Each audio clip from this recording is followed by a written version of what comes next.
आखणे जोर चुकै ने जोर, जोर न मंगणे देण न जोर, जोर न जीवन मरण ने जोर, जोर न राज माल मन सोर, जोर न सुरती ज्ञान विचार, जोर न जुगती छुटै संसार, जिस हथ जोर कर वेखै सोए, नानक उत्तम नीच ना कोय। जपजी साहिब दी ਇਹ ਪੌੜੀ ਇੱਕ ਅਦੁੱਤੀ ਪੌੜੀ ਹੈ। ਇਹ ਤਰਾਪਤ ਪੌੜੀਆਂ ਚੜੇ ਹੋਏ ਅਕੀਸ ਜਪ ਜਪ ਕਰਕੇ ਪੌੜੀਆਂ ਤੇ ਚੜ ਕੇ ਮਨੁੱਖ ਕਿੱਥੇ ਪਹੁੰਚਦਾ ਹੈ, ਇਹ ਪੌੜੀ ਦੱਸਦੀ ਹੈ। ਇਸ ਪੌੜੀ ਤੱਕ ਪਹੁੰਚਦਿਆਂ ਪਹੁੰਚਦਿਆਂ ਮਨੁੱਖ ਦੀ ਸੁਰਤ ਨੂੰ ਇਹ ਬੋਧ ਹੁੰਦਾ ਹੈ ਕਿ ਜਿਸ ਹੱਥ ਜੋਰ ਕਰ ਵੇਖੈ ਸੋਏ, ਨਾਨਕ ਉੱਤਮ ਨੀਚ ਨਾ ਕੋਏ। ਇੱਕ ਗੱਲ ਸਪਸ਼ਟ ਹੋ ਜਾਂਦੀ ਹੈ ਕਿ ਪ੍ਰਮਾਤਮਾ ਇੱਕ ਜ਼ੋਰ ਹੈ, ਤਾਕਤ ਹੈ, ਸ਼ਕਤੀ ਹੈ। ਇਸ ਗੱਲ ਦਾ ਵੀ ਬੋਧ ਹੁੰਦਾ ਹੈ ਕਿ ਮੈਂ ਝੂਠ ਹਾਂ, ਤੂੰ ਸੱਚ ਹੈ। ਮੇਰੀ ਮਨੋਤ, ਮੇਰੀ ਹੋਂਦ ਝੂਠ ਹੈ, ਮੇਰਾ ਮੰਨਣਾ ਝੂਠ ਹੈ, ਤੂੰ ਹੀ ਹੈ, ਤੂੰ ਹੀ ਹੈ। ਮੈਂ ਹੀ ਸਭ ਤੋਂ ਵੱਡੀ ਦੀਵਾਰ ਹੈ। ਇੱਥੋਂ ਹੀ ਸਤਿਗੁਰਾਂ ਨੇ ਗੱਲ ਆਰੰਭ ਕੀਤੀ ਸੀ ਕਿ ਕਿਉਂ ਸਚਿਆਰਾ ਹੋਈਏ, ਕਿਉਂ ਕੂੜੇ ਟੁੱਟੇ ਪਾਲ।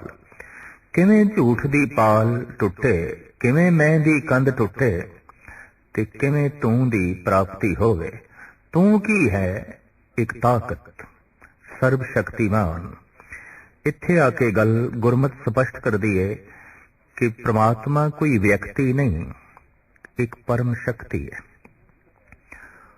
ਉਹ ਸ਼ਕਤੀ ਕੀ ਹੈ ਔਰ ਕਿੰਨੀ ਕੁ ਹੈ, ਜਪਜੀ ਸਾਹਿਬ ਵਿੱਚ ਇਹ ਵੀ ਇਸ਼ਾਰਾ ਸਤਿਗੁਰੂ ਦੇਵ ਜੀ ਮਹਾਰਾਜ ਕਰ ਗਏ ਨੇ ਕਿ ਕੇਤਾ ਤਾਣ ਸਵਾਲਿਓ ਰੂਪ। ਕਿੰਨਾ ਕੁ ਤਾਣ ਹੈ, ਕਿਤਨੀ ਕੁ ਸ਼ਕਤੀ ਹੈ, ਕਿਸਦੇ ਕੋਲ ਕੂਵਤ ਹੈ, ਕੌਣ ਅੰਦਾਜ਼ਾ ਲਾਵੇ, ਕੌਣ ਤਕੜੀ ਤੇ ਤੋਲੇ, ਕੌਣ ਇਸ ਸ਼ਕਤੀ ਨੂੰ ਨਾਪੇ, ਉਸ ਅਸੀਮ ਨੂੰ ਕਿਸ ਤਰ੍ਹਾਂ ਸੀਮਤ ਕਰੇ ਕੋਈ। ਸਾਹਿਬ ਕਹਿੰਦੇ ਨੇ ਇਹ ਔਖੀ ਗੱਲ ਹੈ।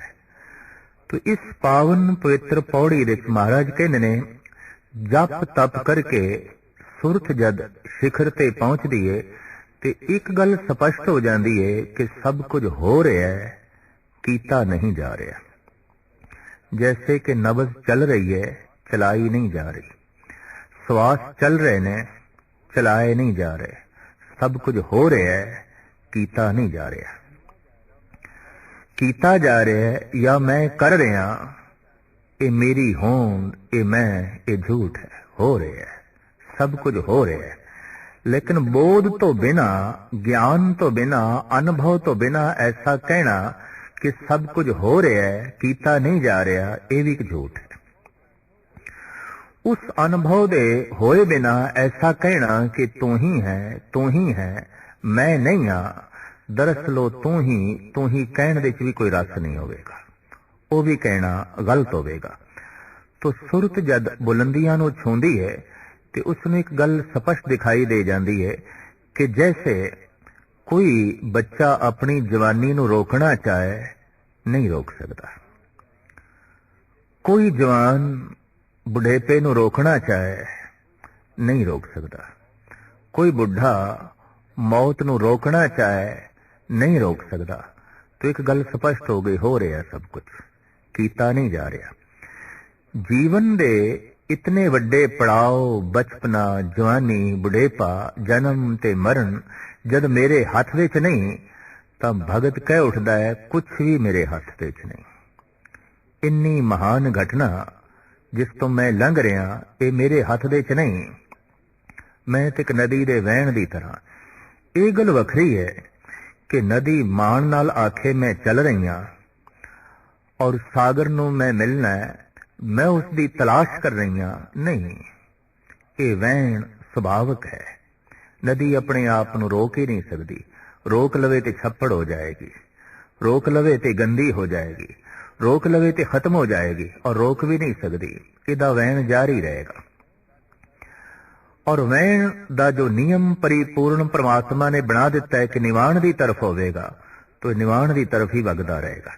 ये गल वखरी है कि नदी आखे मैं अपने आप निवाण की तरफ वग रही हाँ, मैं खुद सागर की तलाश कर रही हाँ, नहीं। एक गैबी नियम जो पिछे काम कर रहा है, वो निवाण की तरफ पानी नू तोड़ रहा है और सागर तक पानी नू पहुंचा रहा है। हू बहु ये जो जीवन की धारा है, ये अनंत जिंदगियां दे जो दरिया चल रहे ने, दरअसल ये भी चल ही रहे ने।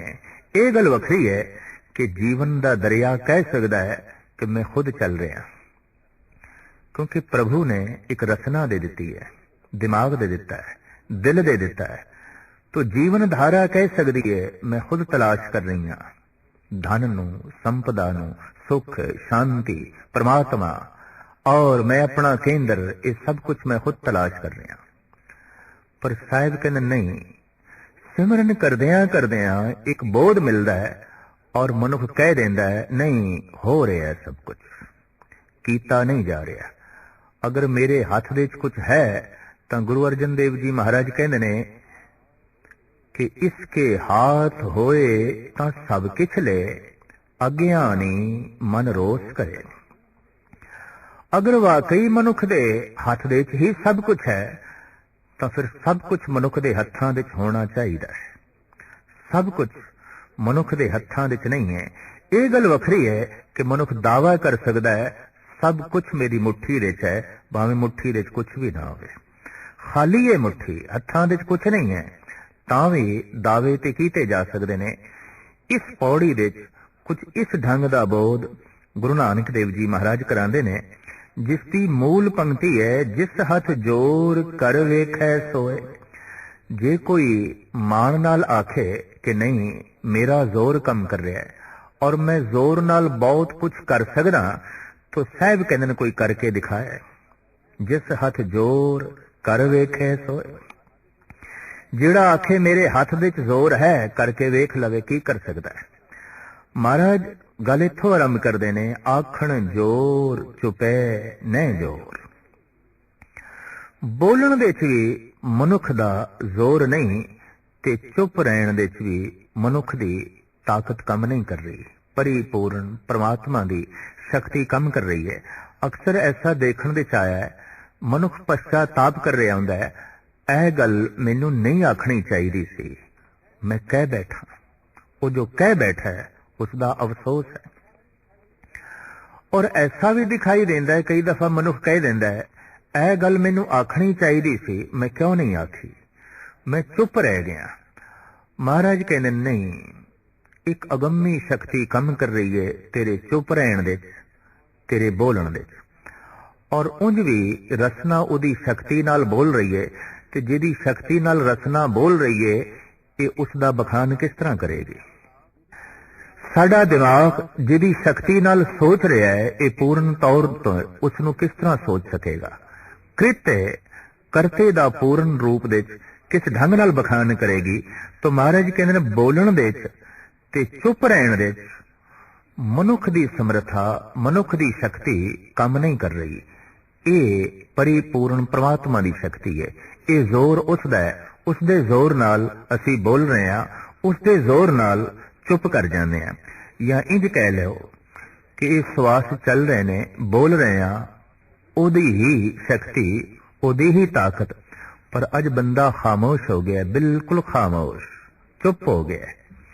ये भी ओदी शक्ति है। साहब अगे इसका खुलासा करते हैं, जोर न मंगण देण ना जोर। अक्सर ऐसा देखने दे आया है कि मंगतियां नू अफसोस होता है, मैं क्यों मंग रहा, और मंग मंग के मेरे जहन ते मेरी जमीर ते बोझ पै रहा है, लेकिन मंगना बंद नहीं होता, जापदा है। इहदे पिछे भी कोई शक्ति कम कर रही है, किसे होर दा जोर कम कर रहा है। महाराज जी कहते हैं, एक दाते एक बेखारी जी, सब तेरे चोज विड़ाणा। हे अकाल पुरख तेरे चोज ने किधरे तू दानी है ते किधरे तू मंगता है। इस ढंग दी तू सृष्टि और इस ढंग दा तू जीवां दा जीवन बनाया। गुरु गोबिंद सिंह जी महाराज फरमान करदे ने, कतहूं सुचेत होए के चेतना को चार कियो, कतहूं अचिंत होए के सोवत अचेत हो, कतहूं भिखारी होए के मांगत फिरत भीख, कहूं महादान होए के मांगियो धन देत हो। हे अकाल पुरख, मैं देखदा किधरे तू भिखारी होया फिरदा, मंग रहे हैं ते किधरे मुंह मंगा दान देई जा रहे हैं। ये देण दे ये मंगण दे तेरा ही जोर कम कर रहा है, तेरी ही शक्ति कम कर रही है।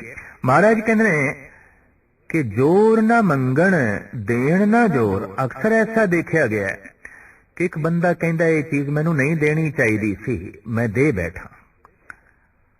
तो तू दे बैठा है तो गल स्पष्ट हो गई, जोर किसी होर दा कम कर रहा है। और अज तक दा अनुभव ये कह रहा है कि मंगण दे पिछे और देण दे पिछे परिपूर्ण परमात्मा दी एक प्रेरणा कम कर रही है। लख समझाओ मंगता मंगण तो बाज नहीं आवेगा, और लख समझाओ दाता देण तो बाज नहीं आवेगा। बदला नू कह दईए बरसो ही ना, चंदन नू कह दईए तुसी खुशबू ना वंडो, फुल्लां नू कह दईए तुसी महक चारों पासे क्यों लुटा रहे हो, क्यों वंडदे पए हो। ये देण दा सुभाव ही कादर करीम ने बना दिता है, बदल दा, फुल्लां दा, चंदन दा। इस तरह का सुभाव जिस मनुख दे अंदर आउंदा है उन्हां नूं भी आखिया जांदा है ते फुल वर्गे ने, ये ते बदलां वर्गे ने, ये ते चंदन वर्गे ने, ये ते लुटाना जाणदे ने, ये ते बरसना जाणदे ने, ये ते जगत दी झोली नूं मुअत्तर करना जाणदे ने, खुशबू वंडना जाणदे ने। पर ऐसा भी देखण दे आया है, वंडिया ते तां जा सकदा है कि किसी दी झोली खाली होवे, कोई मंगण नूं भी खड़ा होवे। तो इत्थे आके गुरु नानक देव जी महाराज की बाणी कहती है, सब तेरे चोज ने, सब तेरे चोज ने, किधरे तू मंग रहे हैं किधरे तू दे रहे हैं। इस वास्ते साहिब कहते ने, अगर कोई दाता ये आख देवे कि मैं दे रहा, ये उसकी अज्ञानता है, ते कोई मंगता ये आख देवे मैं मंग रहा, ये भी उसकी अज्ञानता है। जिस दिन मंगते ते दाते नूं ये सूझ ते समझ मिल जाती है कि एक दाते एक बेखारी जी, सब तेरे चोज विडाणा, उस दिन मंगता मंगता नहीं रहिंदा, दाता दाता नहीं रहिंदा, केवल परमात्मा ही रह जाता है, केवल अकाल पुरख ही रह जाता है। उस दिन गल स्पष्ट हो जाती है कि किधरे तू ही भिखारी होके मंग रहे हैं ते किधरे तू ही महादानी होके झोलियां भर रहे हैं। जोर न मंगण देण न जोर, जोर न जीवन मरण न जोर। जन्म जीवन ते मरण दे साडा जोर कम नहीं कर रहा। असी अपनी मर्जी नाल जगत ते नहीं आए और अपनी मर्जी नाल रुखसत भी नहीं होवांगे। ये गल वखरी है कि नास्तिक कहते ने, भावें जन्म ते जीवन साडे हथ च नहीं, मरना साडे हथ च है। जदों भी चाहिए असी खुदकशी कर सकते हैं, पर खुदकशी का ख्याल पैदा होवे उस लिए भी एक वातावरण चाहिए, उस लिए भी एक माहौल चाहिए है, और वो भी प्रभु आप है, वो भी परमात्मा आप है। तो जिस तरह साडा जन्म होया है साडी मर्जी दे मुताबिक नहीं, महाराज कहते मरण भी ओदे च साडी मर्जी कम नहीं करेगी। असी एक मकान बनाना चाहते हैं ते मकान तो पुछदे नहीं तुम बनना भी चाहना है कि नहीं, पर अज असी उसनूं ढा देना चाहते हैं, उस तो पुछदे नहीं तू ढहना भी चाहना है कि नहीं, उस दे उत्ते असी किहड़ा रंग करना है, किस ढंग दी जो है लीपा पोती करनी है, ये असी मकान तो नहीं पुछते। असी अपनी मर्जी का ही रंग मकान नूं दे देंदे आ और मर्जी दे ही नक्श निगार मकान नूं दे देंदे आ। परमात्मा ने साडे कोल पुछया नहीं सी भी तेरियां अखां किस तरह दीयां बनावां, तेरे दंद किस तरह दे बनावां, तेरा नक्श निगार किस तरह दा बनावां, तेरा रंग किस तरह दा बनावां। उस महान मामार ने जिस ढंग दे नाल जिंदगी दा मकान बनाना सी बना दिता है। महाराज कहते हैं जन्म दे तेरे जोर ने कम नहीं कीता, तू अपनी मर्जी दे मुताबिक जगत ते आया नहीं। इतनी वड्डी घटना तेरे हत्थां 'ਚ नहीं। और याद रख दूजी सब तो वड्डी घटना, क्योंकि जन्म का दूसरा सिरा है मरण, वो भी तेरे हत्थ 'ਚ नहीं। और जन्म ते मरण दे विचकार है जीवना, ये भी तेरे हत्थ दे 'ਚ नहीं ने। जप तप करके, सतसंग करके, बाणी पढ़ के, अभ्यास करके इस गल दी समझ आ जाए ते समझ लो उस मनुख ने जीवन दी शिखरता नूं छू लिया। तो महाराज कहंदे ने जोर न मंगण देन न जोर, जोर न जीवन मरण न जोर, जोर न राज माल मन सोर। मन दे ਇਹ ਰਾਜ ਮਾਲ ਦਾ ਧਨ ਸੰਪਦਾ ਦਾ ਜੋ ਸ਼ੋਰ ਸ਼ਰਾਬਾ ਹੈ, ਮੇਰੇ ਕੋਲ ਇਹ ਚੀਜ਼ ਹੋਵੇ, ਮੇਰੇ ਕੋਲ ਉਹ ਵਸਤੂ ਹੋਵੇ, ਮੇਰੇ ਕੋਲ ਉਹ ਹੋਣਾ ਚਾਹੀਦਾ ਹੈ, ਮੇਰੇ ਕੋਲ ਉਹ ਹੋਣਾ ਚਾਹੀਦਾ ਹੈ, ਅਭਿਆਸੀ ਬੰਦੇ ਨੂੰ ਸਮਝ ਪੈ ਜਾਂਦੀ ਹੈ ਇਹਦੇ 'ਚ ਵੀ ਮੇਰੀ ਸ਼ਕਤੀ ਕੰਮ ਨਹੀਂ ਕਰ ਰਹੀ, ਮੇਰਾ ਜ਼ੋਰ ਨਹੀਂ ਹੈ, ਮੈਂ ਆਪਣੇ ਜ਼ੋਰ ਨਾਲ ਨਹੀਂ ਕਰ ਰਿਹਾ, ਇਹ ਵੀ ਪ੍ਰਭੂ ਦਾ ਜ਼ੋਰ ਹੈ। ਅਗਰ ਇਸ ਤਰ੍ਹਾਂ ਦਾ ਸ਼ੋਰ ਸ਼ਰਾਬਾ ਲੋਕਾਂ ਦੇ ਮਨ ਦੇ ਵਿੱਚ ਪਰਿਪੂਰਨ ਪ੍ਰਮਾਤਮਾ ਨਾ ਪੈਦਾ ਕਰਦਾ ਤੇ ਜਗਤ ਦੇ ਵਿੱਚ ਕੁਝ ਬਣਨਾ ਵੀ ਨਹੀਂ ਸੀ। ਇਹ ਠੀਕ ਹੈ ਕਿ ਸੰਤੋਸ਼ ਇੱਕ ਬਹੁਤ ਵੱਡੀ ਦੌਲਤ ਹੈ, ਬਹੁਤ ਵੱਡੀ ਦੌਲਤ ਹੈ, ਲੇਕਿਨ ਤ੍ਰਿਸ਼ਨਾ ਤੇ ਅਸੰਤੋਸ਼ ਵੀ ਕੁਝ ਘੱਟ ਨਹੀਂ ਹੈ। ਉਸਨੇ ਮਨੁੱਖ ਨੂੰ ਤਾਮੀਰ ਕਰਨ ਦੇ ਉੱਤੇ ਮਜਬੂਰ ਕੀਤਾ ਹੈ। ਇਹ ਠੀਕ ਹੈ ਕਿ ਫੁੱਲ ਅਤਿਅੰਤ ਖੂਬਸੂਰਤ ਨੇ ਔਰ ਕੀਮਤੀ ਨੇ, लेकिन ये भी मनना पड़ेगा कि खाद भी नकारा नहीं है, जो बदबूदार है, गंदी है, उन्हां करके ही फुल खिड़दे ने। ये ठीक है कि फुल कोमल ने, लेकिन ये भी नहीं भुलना चाहिए कि उन्हां दा बीज बड़ा कठोर है, बहुत कठोर है। इस गल दी जद अभ्यासी नूं समझ पै जाती है कि तृष्णा तो संतोख पैदा होंदा है, क्रोध तो निर्माणता जन्म लैंदी है, लोभ तो दान दियां बिरतियां उजागर होंदियां ने, झूठ दे बोझ तो तंग आके ही सच्चाई दा जन्म आउंदा है। और सिमरन दी शिखरता अगर ये बोध करा देवे तो समझ लो सिमरन दा फल मनुख दी झोली दे च पै गया। महाराज कहंदे ने जोर ना राज माल मन शोर। मन दे च जे राज माल दा शोर है, धन संपदा दा शोर है, मेरे कोल ए चाहिदा, मेरे कोल ए चाहिदा, महाराज कहंदे ने ये भी मनुख अपनी मर्जी दे नाल शोर समाप्त नहीं कर सकदा, खामोश नहीं हो सकदा, चलदा ही रहेगा, ये भी चलदा ही रहेगा। जोर न सुरती ज्ञान विचार। मन की एकाग्रता दे उत्ते भी मनुख दा अपना जोर नहीं है। बंदा ये चाहे कि मैं अपनी ताकत दे नाल अज मन नूं टिका लेना है, एकाग्र कर लेना है, साहिब कहते हैं ऐसा नहीं हो सकता। मनुख जोर दे नाल ज्ञान नहीं प्राप्त कर सकता अपनी ताकत नाल, और ना ही परमात्मा की जिहड़ी विचार है ये शक्ति नाल जोर नाल प्राप्त की जा सकती है। साहिब कहते हैं ये एक दात है, मनुख दे जोर तो परे दी गल है। क्यों कि मनुख दे कोल जो जन्म ते मरण है उहदे उत्ते इसदा जोर नहीं, ते बाकी किस क्रिया दे उत्ते इसदा जोर चलेगा। इस वास्ते साहिब कहंदे ने जोर न सुरती ज्ञान विचार, जोर न जुगती छुटै संसार। उक्तियां ते जुगतियां दे विच भी मनुख दा अपना जोर कम नहीं करदा, वरना हर बंदा उक्तियां ते जुगतियां नूं हासिल करके ते संसार दे बंधनां तो छुट जांदा। देखण दे च आया है एक घर बार नूं त्याग देंदा है, लेकिन आश्रम बना देंदा है। घर दा बंधन टुटिया, आश्रम दा बंधन पै गया। परिवार दा बंधन टुटिया, चेलियां दा बंधन पै गया। लोक दा बंधन टुटिया, परलोक दा बंधन पै गया। और लोक दे शराब नहीं पीनी, परलोक दे सोम रस पीआंगे। लोक दे सदाचारी बनना है ताकि परलोक दे अपसरां दे नाल निरत कर सकीए और परियां दी महफिल दे बैठ सकीए। इकबाल ने इत्थे ही आके कह दिता है, कहां ले जाऊं दिल दोनों जहां में इसकी मुश्किल है, यहां परियों का मजमा है, वहां हूरों की महफिल है।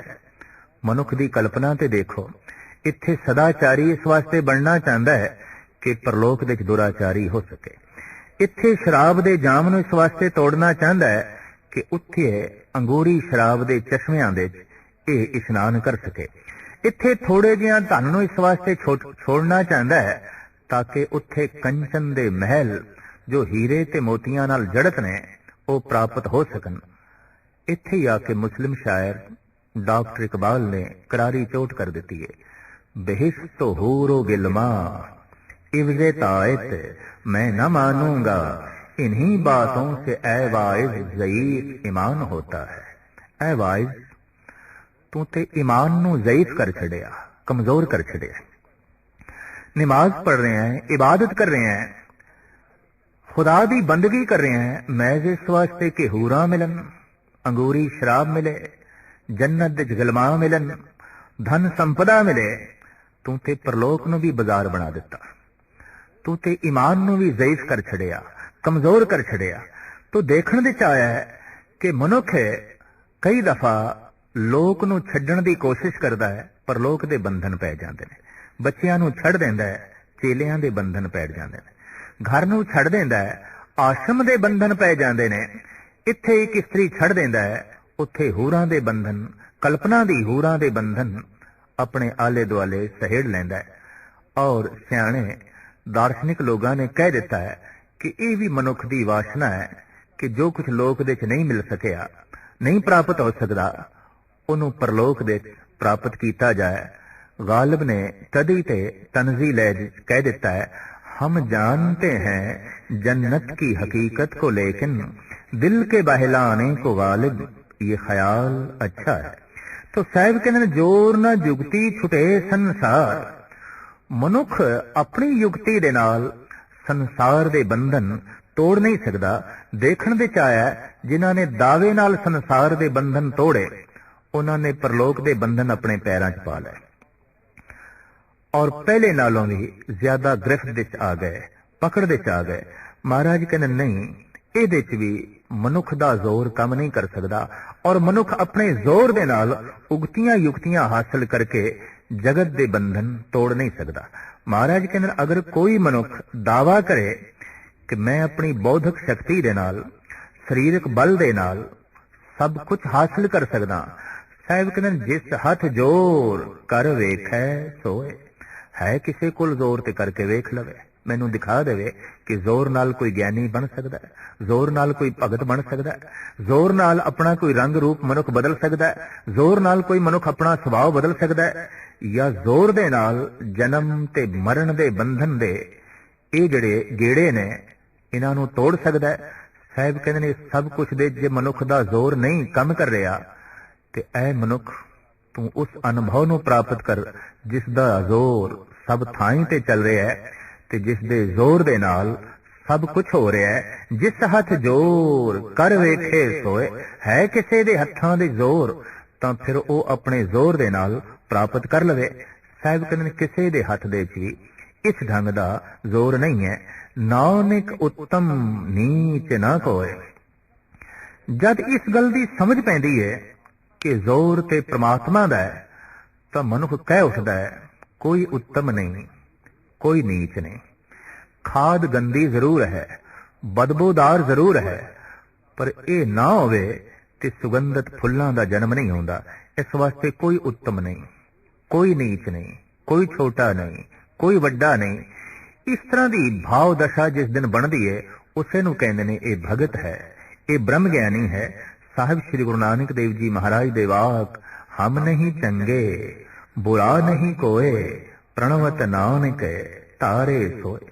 असी चंगे नहीं हाँ ते जगत दे कोई बुरा नहीं है। कोई बुरा दिखाई दे रहा है ते अपने आप नूं मनुख चंगा समझ रहा है, इनू कहंदे ने संसारी बिरती। कोई चंगा नहीं है, कोई उत्तम नहीं है, कोई छोटा नहीं है, कोई वड्डा नहीं है, कोई चेला नहीं है, कोई ठाकर नहीं है, सब समान ने। इनू कहंदे ने ब्रह्म दृष्टि, अकाल दृष्टि। हुण इनू सच दी समझ पै गई है, पर कुछ बुरा बुरा दिखाई दे रहा है तो ऐसा कि मनुख दे अंदर अजे बुराई पई है। वो अंदर दी बुराई दरअसल बाहर प्रगट हो रही है, जिस दे आसरे ते जगत दे अनेकां ही बुराइयां ते खामियां दिखाई दे रही ने। उर्दू दे प्रसिद्ध दार्शनिक कवि ते आखिरी मुगल सम्राट बहादुर शाह जफर का ऐसा कहना है, जब न थी अपने गुनाहों की खबर, देखते थे दुनिया के ऐबो हुनर, जब अपने गुनाहों पे पड़ी निगाह तो जहां में कोई बुरा ना रहा। जफर आदमी उसको ना जानिएगा, हो वो कितना ही आलम फैजो जका, जिसे ऐश में याद खुदा ना रही, जिसे तैश में खौफे खुदा ना रहा। जफर कहते ने, जितने चिर तक मैं देखदा सी जगत विच ऐ बुरा है, ऐ बुरा है, ए ऐबी है, ए दोखी है, ए नीवा है, ए नीच है, उतने चिर तक मैं अपने आप नूं वेखण विच असमर्थ रहा। ते जिस दिन मैं अपनियां खामियां वेखियां, अपनियां बुराइयां वेखियां, ते मैनूं पता चलिया कि मैं अपनियां बुराइयां करके जगत नूं बुरा बुरा वेख रहा, अपनियां बदियां करके जगत नूं बुरा बुरा ते बद वेख रहा। संसार विच बदियां दिखाई दे रही ने, ऐ मनुख तू बुरा है, तू बद है। जिस दिन मनुख नेक हो जाता है, जिस दिन मनुख का हिरदा साफ हो जाता है, पवित्र हो जाता है, उस दिन मनुख कह उठता है, सब गोबिंद है, सब गोबिंद है, गोबिंद बिन नहीं कोई। उस दिन मनुख की रसना तो ये वाक निकलते ने, सवे घट राम बोले, राम बोले, रामा बोले, राम बिना को बोले रे। उस दिन मनुख की जबान से मधुर वाक निकलते ने, फरीदा खालिक खलक, खलक वसे रब माए, ए मंदा किसनू आखिए, जां तिस बिन कोई ना। बाबा फरीद कहते मैं किसनू बुरा आखा, सब खुदा है, सब अकाल है, सब परिपूर्ण परमात्मा है। बाबा फरीद आप कहते ने, भावें जगत मैनू फकीर फकीर कह रहा है, पर मैं फकीर नहीं हाँ। मैं ते गुनाह नाल भरिया होया, काले मैडे कपड़े, काला मैडा वेश, गुनही भरिया मैं फिरां, लोक कहन दरवेश। ये दृष्टि दरवेश दी है, ये दृष्टि भगत दी है, ये दृष्टि संत दी है। वो कह उठदा है कि मेरे हथ विच कुछ नहीं है। इस अवस्था तक जो पहुंचे है, यकीन जानो परमात्मा दे हत्थां विच हुंदा है। ते जिहड़ा कह दिंदा है मेरे हथ विच सब कुछ है, परमात्मा दे हत्थां तो दूर चला जाता है, ते अपने हथ भी खाली कर बैठता है। सिवाय दुख ते करूपता तो उसकी झोली दे होर कुछ नहीं हुंदा। साहिब श्री गुरु नानक देव जी महाराज फरमान करते हैं, जिस दिन मनुख इस स्थान ते अपड़दा है कि मेरे हथ विच कुछ नहीं, उस दिन उसनूं इस गल की समझ पैंदी है, नानक उत्तम नीच ना कोई, कोई उत्तम नहीं, कोई नीच नहीं, कोई नीवा नहीं, कोई वड्डा नहीं, कोई दाता नहीं, कोई मंगता नहीं, सब ईश्वर है, सब अकाल पुरख है, सब तो ही है, सब तो ही है। दरअसल ये अहंकार की भाषा है कि मैं हाँ, और ये निरंकार दे बचन ने कि तू ही है, तू ही है, तू ही है। ये बोल जिस दिन रसना उच्चारण करे और हृदय के गहरे तल तो निकलन, समझ लो मनुख परमात्मा विच लीन हो गया है।